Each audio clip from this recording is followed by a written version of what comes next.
What's going on, guys? Back with another Wizards video, and we had the Wizards-Knicks preseason finale, in which turned out to be a pretty fun event. Now, the Wizards lost. Julius Randle hit the game-winning shot, but I think it was a good bump for a lot of the younger guys. You had Denny Avdija out there, you had Corey Kispert out there who hit the big clutch game-tying three, but like 15 seconds left. You had Daniel Gafford out there, Randle who was hooping, and Aaron Holiday who was also hooping. So it was a good bump for them. It was going to be tough. You know, no Dinwiddie, no Bill, no Kuzma out there, etc. So it was definitely tough, but it was good experience for them to get. The crowd was electric in New York. It was like a regular season game, except for it was the preseason. Now, to get into some stats, Daniel Gafford, nice double-double, 12 points, 10 rebounds. Kyle Kuzma, 10.6 rebounds, 5 assists. Rough shooting night for him. Kyle Pope, 6 points. Spencer Dinwiddie, 17 points, 5 rebounds. 3 assists. I loved how he played today. Bradley Beal only had 5 points. He exited after the first quarter with a right knee contusion, so hopefully he's okay. We'll see how that is. Or I'm pretty sure they were just being very precautionary as well. On top of that, Raul Neto, 25 points, 10 for 13. He kept the Wizards in it late. The guy was hooping out of his mind. Aaron Holiday hooping, 6 for 10, 14.7 rebounds. He was hooping out of his mind. Montrezl Harrell, good game, 11 points. 3 rebounds, 3 assists. Denny Avdija, 4.7 rebounds. Corey Kispert, 9 points, 3 for 5 from the field, 3 for 4 from 3. Bertans. This is who I want to talk about, guys. Bertans, 0 points, 0 for 4 from the field. You look at his first game, you look at his second game. Terrible. Like 1 for 6, I believe. You look at his third game, it wasn't that much better. You look at his last game, 0 for 4. How much money is this guy making? I'm sorry. Bertans is... I've been trying so hard to not hate on the guy. I'm sorry. But to put it bluntly, Bertans, he's ass. The guy is ass. I'm sorry. I mean, I would say trade him, but who wants to trade for the guy? I mean, are we keeping him on the floor for what? Oh, you gotta guard him out there. I'm at this point, I'm about to start turning Bertans 3-point attempts into turnovers because that's how much confidence I have in the guy's shot going in consistently. I just don't know. He may make 1 or 2 in a row and then start bricking for the rest of the game. He may not make any. So, like I used to do with Ish Smith when he used to shoot middies and brick, and I said that's pretty much a turnover. Bertans, every time you shoot the 3-ball, bro, because I have absolutely no idea if it's going in or not, I'm basically counting that as a turnover, bro. You had 4 turnovers today. 4 turnovers. That's pretty much what you had. And you gotta play because you're making all this money. But let me say something. I can't wait till you gone, bro. I'm sorry. You see what Corey Kispert did? He had some rough games too, but that's okay. He's a rookie. What did he do today in New York with a hot crowd? 3 for 4 from the 3. You see him wrapping around to score that game-tying 3 after the timeout? That's what we need, man. I'm tired of seeing Bertans, bro. At first, I thought Corey Kispert wasn't going, I didn't know how much he was going to be in the rotation. I'm sorry. By default, Bertans is going to make him be consistent in the rotation because you don't know what production you're going to get from Bertans, bro. Because the guy is just not it. Sorry. Period. And all Wizards fans know that. He ain't it. He ain't been it since he got paid. When he was on that deal, when he got traded to the Wizards, he balled out. Ever since, that guy has been nowhere to be found. I'm sorry.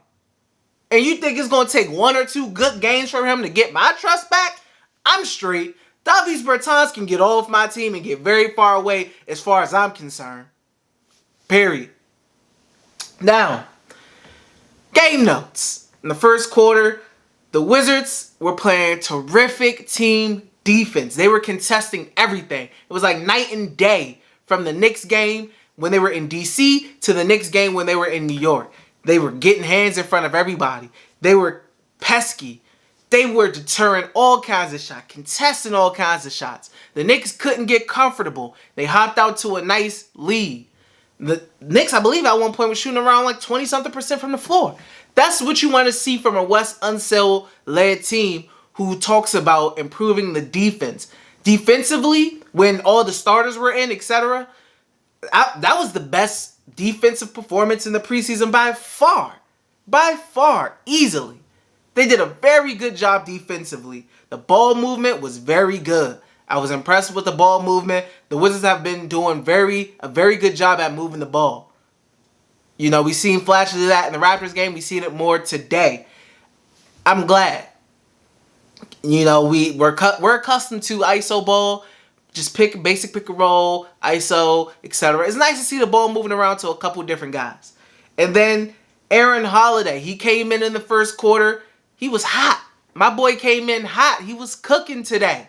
I love to see it. Wizards look like they have two guards outside of Bradley Beal and Spencer Dinwiddie who can really help and contribute to the team if needed. Whether they're out there on the court together or whether it's one of them, either Neto or Holiday. They both was eating today. They both got theirs.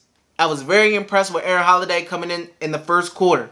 The second quarter, it was no Bradley Beal. Bradley Beal was done. I didn't know why until the Knicks broadcast said he had a right knee contusion. So like I said earlier, I really do hope that he is okay. Especially for the season opener. I'm just hoping it was just the Wizards being extra careful because it's a preseason game and who cares. Neto started out in the second quarter. The good defense continued. They continued to play very good defense. Once again, carrying over from the first quarter, contesting a lot of shots, getting turnovers. I was very impressed. I think just keep that up, Wizards, man. Just keep it up. What I see in that first and second quarter, specifically defensively from you guys, I loved it, man. I loved it. I loved it. And I think they got an opportunity, man, to be a pretty decent defensive team. A pretty decent defensive team. So here's hoping for that. Davis Bertans, y'all boy came in the joint. Second quarter. Brick. Came in that joint 4 bricks. Get him out of the game, man. Terrible. Spencer Dinwiddie and Daniel Gafford got the going off for the pick and roll game. You seen a couple nice alley-oop attempts from Spencer Dinwiddie to Daniel Gafford. You seen Spencer getting to the basket. We also seen Spencer Dinwiddie hitting some threes. The guy is a breath of fresh air, man. I love him. I love his game. I love what he brings to the team, bro. I'm loving the pickup. I'm loving the addition of Spencer Dinwiddie, and I'm loving that pick and roll game with Daniel Gafford. I love it. Daniel Gafford. I'm sorry. Also to say, Daniel Gafford in the first quarter, he had 3 blocks in the first quarter. 3! I mean, that's just a production you love to see. I'm sorry I skipped over you, Gafford. I was too upset about Davis. But back to the second quarter, I will say the Knicks at one point were getting a good amount. It was one possession where they had like 3 or 4 opportunities to get a basket off of offensive rebounds. Wizards had to do a better job there in the second quarter. I felt like rebounding wise, they kind of slacked off a little bit.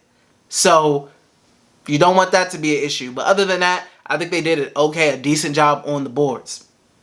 Aaron Holiday continued to play well. He was still hooping going into that second quarter. Kyle Kuzma did not have the best shooting night, but I feel like his defense on Julius Randle, and with a sprinkle of Denny in there too, I think Kyle Kuzma did a very good job on Julius Randle. And we know how long the Wizards have been destroyed by guys like Julius Randle, Jason Tatum, Paul George, Kawhi Leonard, etc. And we had to use guys like Bradley Beal, Wall, or Russell Westbrook to guard these guys. Now you got guys like Caldwell Pope, Denny Avdia, Kyle Kuzma. You can switch it up, have some respectable guys to actually work these guys and make them work on offense. So good defense by Kyle Kuzma in that second quarter on Julius Randle. I like what I seen. That third quarter, Holiday got the start because it was no Bradley Beal, of course. Raul Neto was on fire. He was hooping and going into that fourth quarter too. But that third quarter, he really kept that lead where it was for that time and point in that third quarter. Corey Kispert finally entered the game in the third quarter. And then the offense, this is what I really liked. The offense looked good with no Bradley Beal. I mean, for as long as they can. For as long as they could.